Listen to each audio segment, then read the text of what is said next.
Okay, ಎಲ್ರಿಗೂ ನಮಸ್ಕಾರ. ಪ್ರತಿ ವರ್ಷದಂತೆ ಈ ವರ್ಷನೂ ಸಹ ರೈತರಿಗೋಸ್ಕರ ಕೇಂದ್ರ ಸರ್ಕಾರ ಮತ್ತು ರಾಜ್ಯ ಸರ್ಕಾರದ ಕಡೆಯಿಂದ ಬೆಳೆ ವಿಮೆಯನ್ನ ಪ್ರಾರಂಭ ಮಾಡ್ತಾರ. ಅದೇ ರೀತಿ ಈ ವರ್ಷನೂ ಸಹ ಅದು ಪ್ರಾರಂಭವಾಗಿದೆ. ಬೆಳೆ ವಿಮೆ ತುಂಬುವಂತ ರೈತರಿಗೆ ಒಂದು ವಿಶೇಷವಾದಂತಹ ಒಂದು ಮಹತ್ವವಾದಂತಹ ಸುದ್ದಿ ಏನಂತಂದ್ರೆ, ಬೆಳೆ ವಿಮೆ ತುಂಬಬೇಕಂತಂದ್ರೆ ಇವತ್ತು RTC ಇದ್ರೆ ಮಾತ್ರ ಸಾಲಂಗಿಲ್ಲ. ಅದರ ಜೊತೆ ನಿಮ್ದು FID ಆಗಿರ್ಬೇಕು. ಓಕೆ, FID ಆಗಿರ್ಬೇಕು. FID ಗೆ ನಿಮ್ಮ ಆಸ್ತಿ ನೋಂದಣಿ ಆಗಿರ್ಬೇಕು. ಆ ಭೂಮಿಗೆ ಮಾತ್ರ ನೀವು ಬೆಳೆ ವಿಮೆ ತುಂಬೋದಕ್ಕ ಅರ್ಹರಾಗಿರ್ತೀರಿ. FID ಇಲ್ಲ ಅಂತಂದ್ರೆ ನೀವು ಮೊದಲು ಮಾಡ್ಬೇಕಾಗಿರುವಂತಹ ಕೆಲಸ ಏನಂದ್ರೆ ನಿಮ್ಮ ಹೆಸರಿನಿಂದ FID ಅನ್ನ ಮಾಡ್ಕೋಬೇಕು.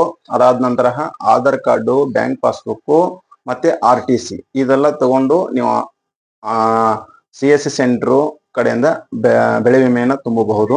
ಕರ್ನಾಟಕದ ಯಾವ ಜಿಲ್ಲೆ ಇದ್ರೂ ಸಹ ನೀವು ಯಾವಲ್ಲಿ ಬೇಕಾದಲ್ಲಿ ನೀವು ಸಮೀಪ ಇರುವಂತಹ ಸೇವಾ ಕೇಂದ್ರದಲ್ಲಿ ಬೆಳೆ ವಿಮೆಯನ್ನು ತುಂಬಬಹುದು. ಓಕೆ, ನೀವು ನಿಮ್ಮ ಊರಲ್ಲಿ ನಿಮ್ಮ ಹೋಬಳಿ ಸ್ಥಳದಲ್ಲಿ ಮಾತ್ರ ಹೋಗ್ಬೇಕನ್ನುವಂತಹ ಅವಶ್ಯಕತೆ ಇಲ್ಲ. ಅದಾದ ನಂತರ ನಮ್ಮ ಧಾರವಾಡ ತಾಲೂಕಲ್ಲಿ ನಾನು ಹೇಳ್ಬೇಕಂತಂದ್ರೆ ನಮ್ಮಲ್ಲಿರುವಂತಹ ಭತ್ತ, ಹತ್ತಿ, ಮೆಕ್ಕೆಜೋಳ, ನೀರಾವರಿ ಇರ್ಬೋದು, ಒಣ ಬೇಸಾಯ ಇರ್ಬೋದು, ಶೇಂಗಾ, ಸಾವೆ, ಸೋಯಾಬೀನ್, ಉದ್ದು, ಆಲೂಗಡ್ಡೆ, ತೊಗರಿ, ಟೊಮೆಟೊ ಮುಂತಾದ ಬೆಳೆಗಳಿಗೆ ನೀವು ಬೆಳೆ ವಿಮೆ ಯೋಜನೆಯಲ್ಲಿ ನೋಂದಣಿ ಮಾಡ್ಕೋಬಹುದು.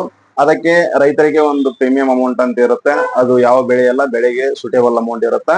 ನಾಳೆ ಇನ್ ಕೇಸ್ ಏನಾದ್ರು ಮಳೆ ಏನಾದ್ರು ಹಾನಿಯಾಗಿ ಏನಾದ್ರು ನಿಮ್ಮ ಕೃಷಿಯಲ್ಲಿ ಏನಾದ್ರು ವ್ಯತ್ಯಾಸ ಆಗಿ ಏನಾದ್ರು ಆಯ್ತು ಅಂದ್ರೆ ಒಂದಿಷ್ಟು ಭಾಗಕ್ಕೆ ನಿಮ್ಗೆಲ್ಲ ಗೊತ್ತಿರೋ ಪ್ರಕಾರ ಬೆಳೆ ವಿಮೆ ಕ್ಲೈಮ್ಗಳು ಸಹ ಸರ್ಕಾರದ ಕಡೆಯಿಂದ ಸಿಗ್ತಾವ. ಓಕೆ, ಇದು ಸ್ಟಾರ್ಟ್ ಆಗಿ ಈಗ 1ನೇ ತಾರೀಕಿಂದ ಸ್ಟಾರ್ಟ್ ಆಗಿದೆ. ಇದು ಈ ತಿಂಗಳು ಕೊನೆ ದಿನ ಅಂದ್ರೆ 30ನೇ ತಾರೀಕಿನ ತನಕ ಬೆಳೆ ವಿಮೆ ಇರುತ್ತೆ. ಹೀಗಾಗಿ ರೈತರಿಗೆ ಇದು ಮಹತ್ವವಾದಂತದ್ದು. ಬಹಳ ಜನರಿಗೆ ಮಾಹಿತಿ ಇರಂಗಿಲ್ಲ. ಹೀಗಾಗಿ ಇದನ್ನ ಜಾಸ್ತಿ ಜನರಿಗೆ ತಲುಪಿಸುವಂತಹ ಪ್ರಯತ್ನ ಮಾಡ್ರಿ. ಎಲ್ಲಾ ರೈತರಿಗೂ ಸಹ ಇದು ಗೊತ್ತಾಗ್ಬೇಕು. ಸರ್ಕಾರದ ಯೋಜನೆಗಳಿದಾವಲ್ಲ ಎಲ್ಲಾ ರೈತರಿಗೂ ಸಿಗ್ಬೇಕು. ಹೀಗಾಗಿ ಒಂದ್ಸಾರಿ ನೀವು ಕನ್ಫರ್ಮೇಶನ್ ಮಾಡ್ಕೊಳ್ರಿ. FID ಅನ್ನುವಂಥದ್ದು ವೆರಿ ವೆರಿ ಇಂಪಾರ್ಟೆಂಟ್.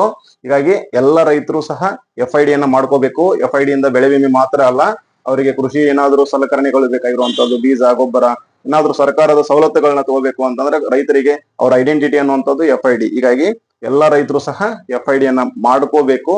ಮಾಡ್ಕೊಂಡ್ರೆ ಮಾತ್ರ ನಿಮ್ಗೆ ಈ ತರಹದ ಯೋಜನೆಗಳಿಗೆ ಒಂದು ಅನುಕೂಲಗಳನ್ನ ತಗೊಳ್ಳೋದಕ್ಕೆ ಯೂಸ್ ಆಗುತ್ತೆ. ಹೀಗಾಗಿ ಯಾರಿಗೇನಾದ್ರೂ ಮಾಹಿತಿ ಬೇಕು ಅಂತಂದ್ರೆ FID ಇದೆ ಇಲ್ಲ ಅಂತ ಗೊತ್ತಾಗ್ಬೇಕು ಅಂದ್ರೆ ನೀವು ನಮ್ಮ ಸೇವಾ ಕೇಂದ್ರಕ್ಕೆ ಕೇಳಬಹುದು. ಓಕೆ, ನಮ್ಮ ನಂಬರ್ಗೆ ನಿಮ್ಮ ಆಧಾರ್ ಕಾರ್ಡ್ ಏನಾದ್ರು ಕಳಿಸಿದ್ರೆ ನಿಮ್ಮ ಆಧಾರ್ ಕಾರ್ಡಿಗೆ FID ಲಿಂಕ್ ಇದೆ ಇಲ್ಲ ಅಂತ ನಾವು ನೋಡಿ ಹೇಳ್ತೇವಿ. ಮತ್ತೆ ಬೆಳೆ ವಿಮೆ ಏನಾದ್ರು ಕಟ್ಟಿ ಕೊಡ್ಬೇಕು ಅಂತಂದ್ರೆ ನೀವು ಮನೆಯಲ್ಲೇ ಕುಂತ್ಕೊಂಡು ವಾಟ್ಸಪ್ಗೆ ಡಾಕ್ಯುಮೆಂಟ್ ಅನ್ನು ಕಳಿಸಿದ್ರು ಸಹ ನಾವು ನಿಮ್ಗೆ ಬೆಳೆ ವಿಮೆ ಕಟ್ಟಿ ಕೊಡ್ತೀವಿ. ಅದೆಷ್ಟು ಅಮೌಂಟ್ ಅಂತ ಹೇಳಿ ನಿಮ್ಮ ಮೊಬೈಲ್ಗೆ SMS ಬರುತ್ತಾ, ಅದನ್ನ ನೀವು ನಮಗ ಆನ್ಲೈನ್ ಫೋನ್ ಪೇ ಏನಾದ್ರು ಮಾಡಿ ಮುಟ್ಸಿದ್ರ ನಾವು ನಿಮ್ಗೆ ವಾಟ್ಸಪ್ಗೆ PDF ಅನ್ನು ಸಹ ಕಳಿಸಿ ಕೊಡ್ತೀವಿ. ಓಕೆ, ಎಲ್ಲರಿಗೂ ಒಳ್ಳೇದಾಗ್ಲಿ. ಧನ್ಯವಾದ.